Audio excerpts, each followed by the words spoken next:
There was a time that I had over $30,000 of debt. Now we're talking credit card debt, student loan debt. It actually is quite embarrassing because I was a finance major. I was going to become a financial advisor, and yet here I was drowning in debt. I was on a path to financial destruction, thankfully figured it out. And what I want to address today was, how did I get in debt in the first place? And two, how did I actually pay it off as quickly as I did? That's what we're going to find out today.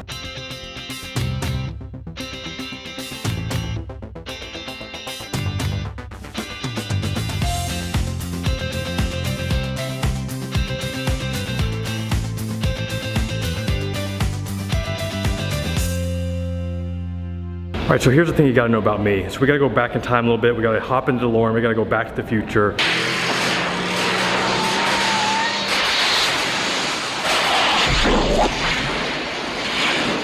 To know a little bit about my background. So first thing with my parents. My dad struggled with debt. My mom struggled with debt. So as far as struggling, what does that mean? That means that my dad filed for bankruptcy not once, but twice. My mom also filed bankruptcy not once, but twice. So that's a little bit about my upbringing. I can actually remember my father telling me that if there's something that I want, that I just need to go get a credit card, open up the credit card, charge it, and that way I get what I want. I mean, I remember him, not verbatim, but basically that's what he told me to do.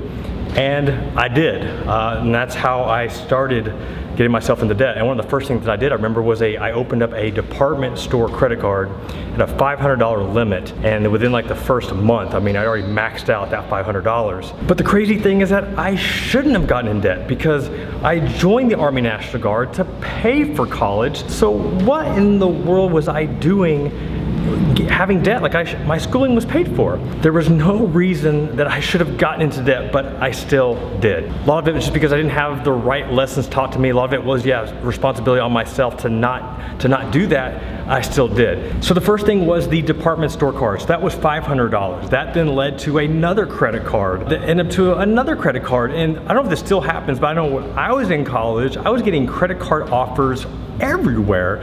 I remember one time I got a credit card offer. It was like a $25,000 limit. I didn't even have a job yet. Like I had a part-time mall job, but I had no business getting a $25,000 limit while I was still in college. So it was credit card debt. Then it was student loans. As I mentioned, my schooling was paid for. The Army National Guard was paying for my college, but I still took out student loans because I could, because it was so easy. I just remember filling out the application, walking into the financial aid office, and then within a few weeks I got a check in the mail that I could basically spend it on anything that I wanted to, and I did. I don't have anything to show for it. It wasn't like I was taking that money and investing that. I wasn't buying stock, was not buying mutual funds. I was buying clothes, I was going out to eat, I was going out to the bars, I was doing everything that you shouldn't be doing with student loan money. And as if it couldn't get worse, well, it actually did, because at the time, my girlfriend, I co-signed for her, and she got a $10,000 credit card because of me. So she got into debt because of me, and I co-signed for her. I actually ended up breaking up with her, and I'm thankful that she actually paid it off. Otherwise, my credit would have been ruined. My mom was so angry when she found out that I co-signed for my girlfriend. She's like, "Jeff, what are you doing? You don't do that." Sorry, Mom, my bad. So overall, it was over $30,000 that I had in debt. And this is not even counting the $10,000 limit that I co-signed for my girlfriend, right? So like that didn't count. I wasn't counting that, so it would have been over $40,000. But my own personal debt was over $30,000. And the worst part, that there was no end path in sight. Like there wasn't anything stopping me from this debt getting worse. I had some really bad spending habits. I had zero saving habits, and it just was not looking pretty. But as I mentioned, I was able to get out of it. I was able to pay off all that debt and just change my life, thankfully. And what I want to talk about now is how I did it. How did I pay off all that debt when I was drowning in debt? What helped me push through and get out of it?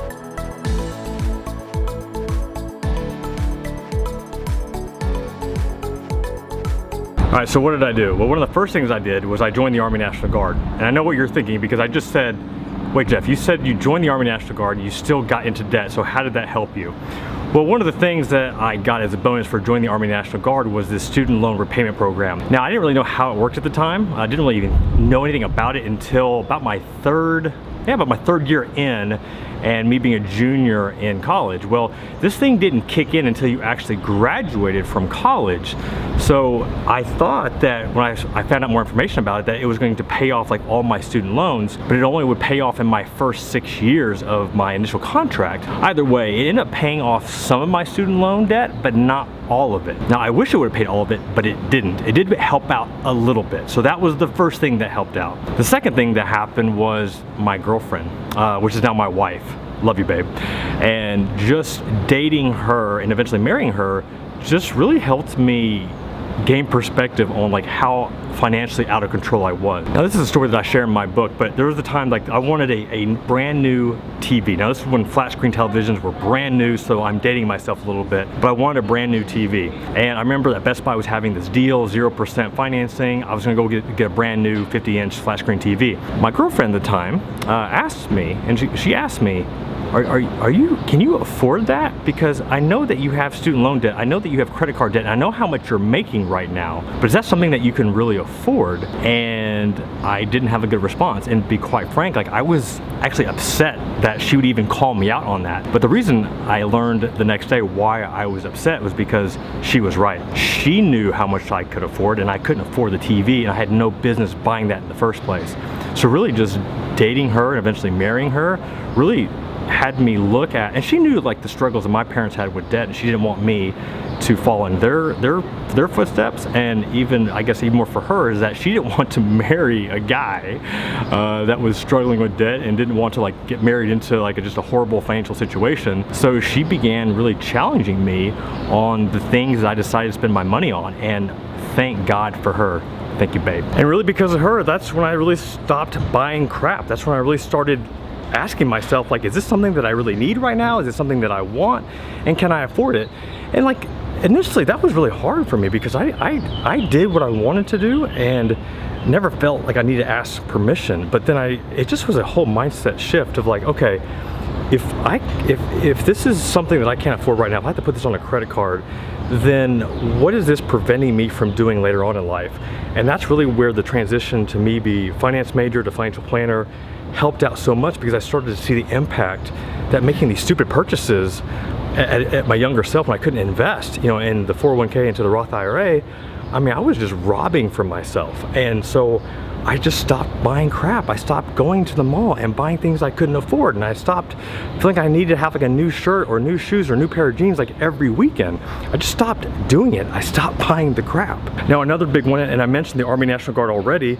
Well, not only did the student loan repayment program help out, how it also helped out, give or take, was me being deployed to Iraq. So I deployed January of 2005, didn't get back until April of 2006. But you know, I wasn't in Iraq the entire time, but still, I was getting paid while I was gone. I also got paid for housing. So like, we didn't have a lot of the expenses that I used to have. And by making all that extra money, especially when I was deployed and getting you know, tax-free payment because I was in, you know, danger and hazard pay, you know, like in the time of war. But all that extra money that we made, all of that was just funneled into paying off all that debt. Like that was like our main mission. I guess the first mission was going to Iraq and defending my country and coming back home alive. But the second mission was any extra money that we're making right now is that we are going to pay off all of our debt. And we did that, I think, in the first 2 or 3 months of being deployed. Then after that was, man, we're gonna build up our savings, we're gonna invest in our Roth IRA.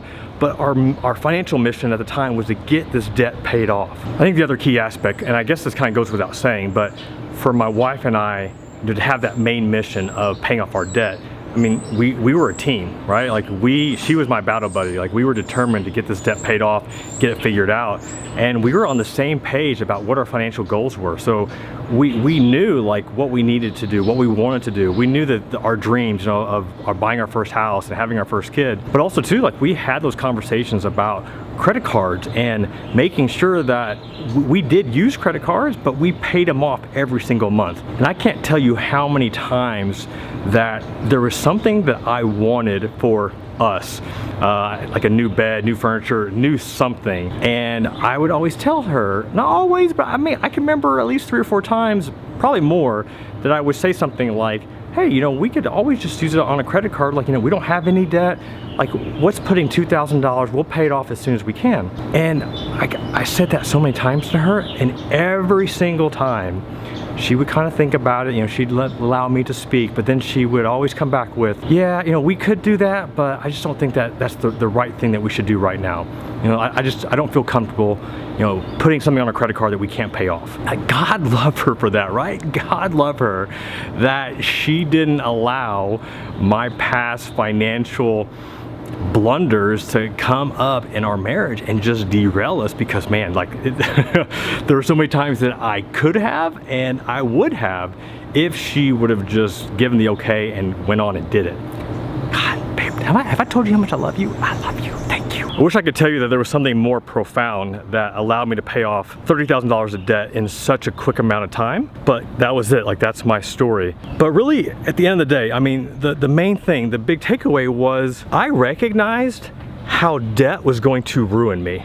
I recognized how debt was going to ruin my family, ruin my marriage, and I just saw how much my dad struggled with it, that I knew that if I didn't change, that, man, it was a future that I don't even want to imagine right now, because right now, like, life is good. Now, I still use credit cards. We still use credit cards. We have like 4 or 5 credit cards right now, and we use some for our business, some personal, but we pay them off every single month. I got no issue using credit cards so long as you pay it off. And I have so many people that are asking or making comments that, Jeff, I still have debt, but I want to invest.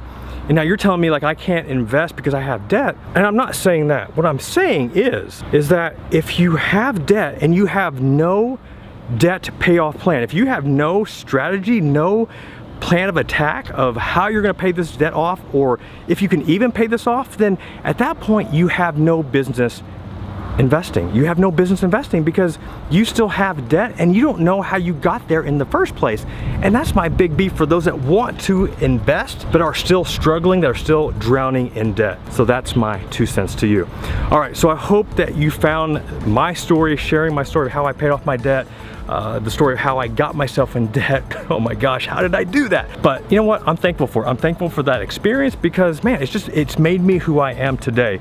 So if you're one of these people right now that are struggling with debt and you feel like there is no end in sight, I promise you, there is an end in sight. You can pay off that debt. You just have to figure out what that plan is, plan of attack, and recognize it's not going to happen overnight, but it will happen if you stay committed. All right, this is Jeff Rose reminding you that it's your money, your life, and only you can make it awesome, and you can make it even more awesome by becoming debt-free. Peace out.